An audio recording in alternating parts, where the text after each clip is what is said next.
Okay, we previously looked at the epidermis, and that's our 5 sub-layers we have of that epidermis. The most deepest layer is the stratum basal layer. Then we have the stratum spinosum, that's superior to that, superficial to that. Then we have our stratum granulosum, and then we have our stratum lucidum and our stratum corneum. Most superficial layer, stratum corneum. Stratum lucidum is only with thick skin. Don't forget that. When you don't have stratum lucidum, that's thin skin. Okay, so thick skin only has the stratum lucidum. Okay? Now we're going to peek at now the deeper portion of the skin, which is called the dermis. Okay, and so don't forget true skin. What we consider is true skin is epidermis and dermis. Okay, subcutaneous tissue not really a part of what we consider true skin. Okay, but our subcutaneous layers associated with skin. Okay, that's our adipose connective tissue there, and that's what attaches the skin to muscle. Okay, what's going to be deepest is muscle, but our talk is about skin right now, right? Okay, so let's look at the actual dermis and understand that it has 2 different regions. The most superficial region is your papillary region, okay? And then deep to the actual papillary region of the dermis, in the dermis, is the reticular region, all right? So don't forget, like we spoke about in lecture, we have different structures in the papillary region and different structures in your what? Reticular region, okay?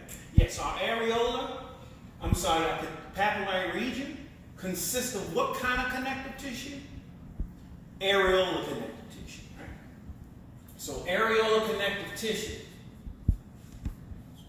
okay? That's the type of connective tissue in your papillary region of the dermis, okay?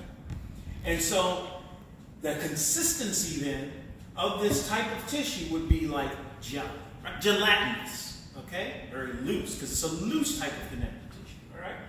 Your reticular region actually has dense irregular connective tissue, okay? Dense irregular connective tissue. So that consistency is, much denser. It's dense connective tissue like rubber, right? So we're going to have different material in both, okay? When we look at the papillary region, we have different structures. We have different structures in your reticular region, okay? And don't forget, with your actual papillary region, we definitely have plenty of, right, of these actual elevations here, okay? Elevations that go up into the epidermis, okay? And it's good, because what do we have plenty of? We have plenty of, okay, of these actual what? Vessels. Vessels in those elevated regions, right? We call it dermal papillae, right? Don't forget, dermal papillae, excellent. Excellent for actually giving what to the epidermis? Oxygen and nutrients, okay? See, your epidermis with no vessels highly relies upon its neighboring tissue, which is the dermis, to provide it its oxygen and nutrients, okay? Don't forget, with your epidermis and dermis, different situation. Epidermis, with those particular cells stuck together. How are they stuck together? Very next to each other. That's what epithelial cells do. They stay right next to each other, right? How do they stay next to each other? Don't forget the junctions that we talked about. Okay, you have the tight junctions keeping cells together. All right? So that's how your epithelial cells are going to stay together in your epidermis, with the tight junctions. But I could still separate them. Tight junctions aren't going to stop me from separating themselves. So what's going to help separate them? The desmosomes, right? All right? Desmosomes help make sure that what? Those epithelial cells stay together. All right? What do desmosomes do? Prevent separation.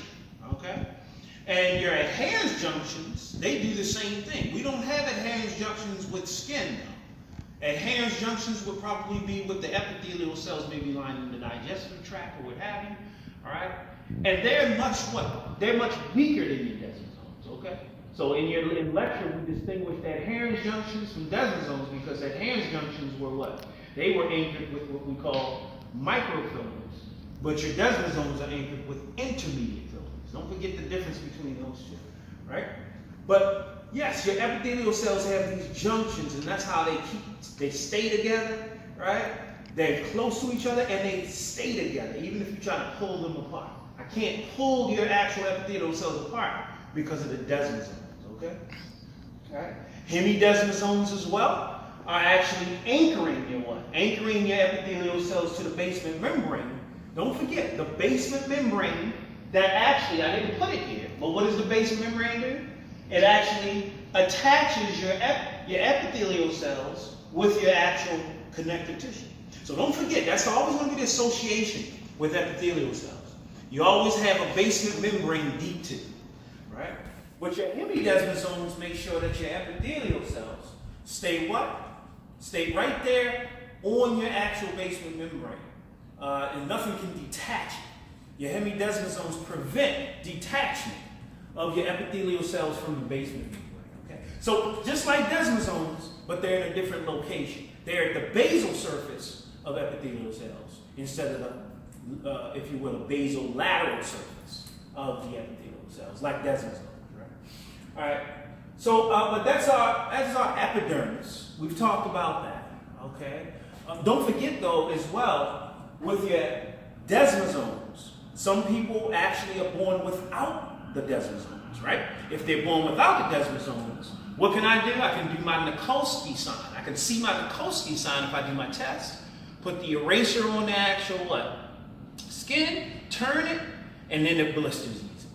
Why? Because I can easily separate those epithelial cells, right?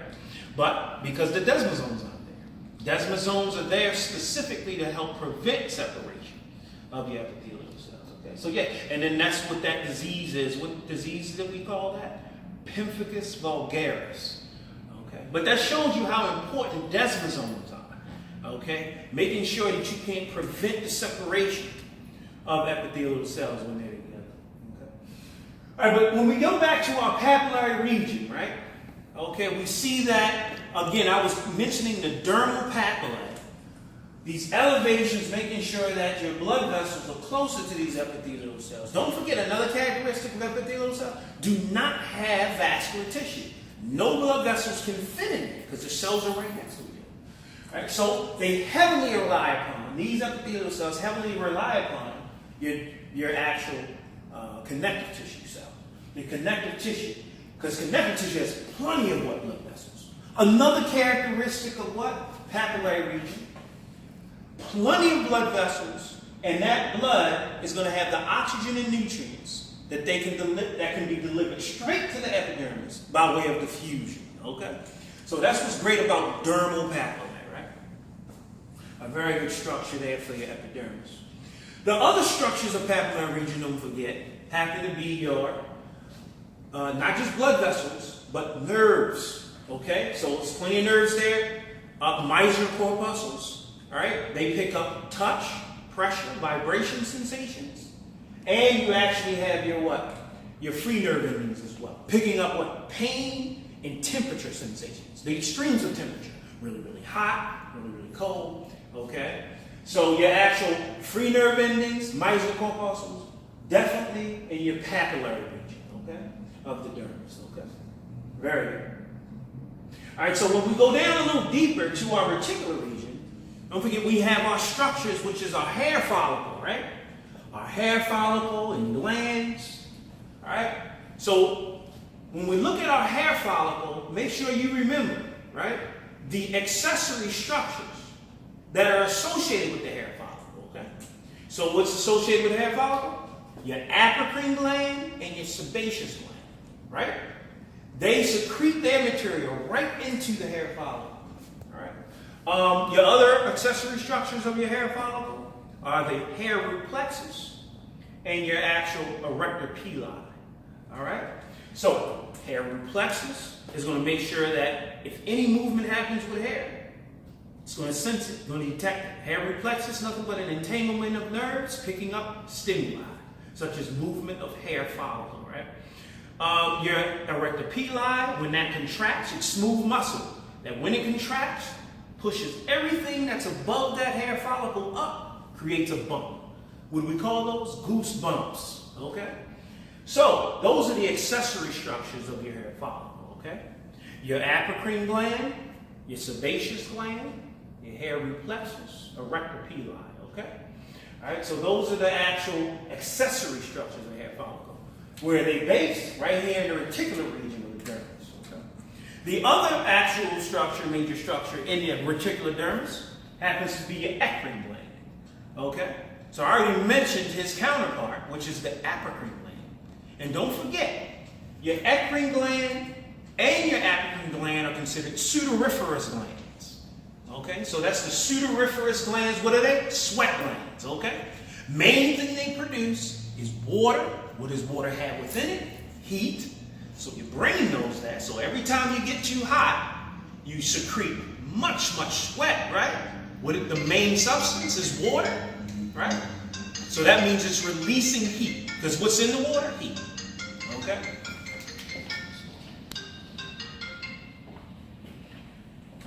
Okay. Right. So that's the way that sweat glands help you regulate temperature. Main substance is water, has heat in it, and when it's released, the heat is released. Okay? When that water is released outside of your body, heat is released. Okay, now you can actually get cooler because now the heat's gone from out of your body. Okay, there's other things that sweat has, like salt, sodium, and chloride, but it also lets out things to help out the kidney. A minor function of those glands is actually going to be to excrete nitrogenous compounds, the ones I mentioned, because when proteins get broken up in the body, they're going to have these byproducts called nitrogenous compounds, like ammonia. Okay, you don't want ammonia to build up in your body. So the main organ that gets rid of it is the kidney, but your skin says, look, I'm letting things out anyway. How about I help you? It's a minor function of your actual skin. Don't forget that, right? A minor function. Well, why not? He just lets that out. So that comes out in sweat as well. Right? So you're going to have ammonia that comes out, a less toxic form of the ammonia called urea. Okay? All those things are let out. Okay? Also, that given that function of skin was excretion. Don't forget, excretion is secretion, but secretion of what? Products that your body doesn't want anymore, and that possibly could be dangerous to your body. Okay? All right. So those are your sweat glands. Sweat glands secrete that material, and so that. But there are differences between your two sweat glands, which is your apocrine gland and eccrine gland. What they secrete to. Yes, apocrine and eccrine secrete pretty much the same thing, except you also have lipid and proteins that come out of your apocrine gland as well. And that's why, right, in certain places where that secretion is going to be, it stains your clothes. All right? Yeah, where are your apocrine glands? Only in those places such as your axillary region, that's your underarms, your pubic area. Okay? That's where they are. Okay, bearded area as well, okay, and also your areolar region. All right, so again, when I point out those places where apocrine glands are, you can tell just from that, eccrine glands are the most numerous. Don't forget, your eccrine sweat glands are the most numerous compared to your apocrine glands, okay? But yes, your apocrine glands, when they secrete their material, in addition, they're lipid and protein. That's just like oil going into your shirt, all right, when you actually have a lot of that sweat coming out, all right, underneath your arms. And what does it do to that shirt that you have? It stains it, right? Okay. That's like putting oil on your shirt, right? So that's the difference right there between apocrine and eccrine, along with its location. Your eccrine are the most numerous. Your apocrine, just like I said in lecture, don't forget, that's the one that's actually going to come out during puberty, right? Puberty. Associated with your androgen levels, your hormone levels during puberty, right? So that's your apocrine gland. And don't forget, he's an accessory structure of the hair. So all of that sweat that's coming out is being secreted right into the hair. Okay, so he's associated with hair. Your eccrine, the most numerous of the glands, and therefore he's the most major one as it relates to that thermoregulation function for skin.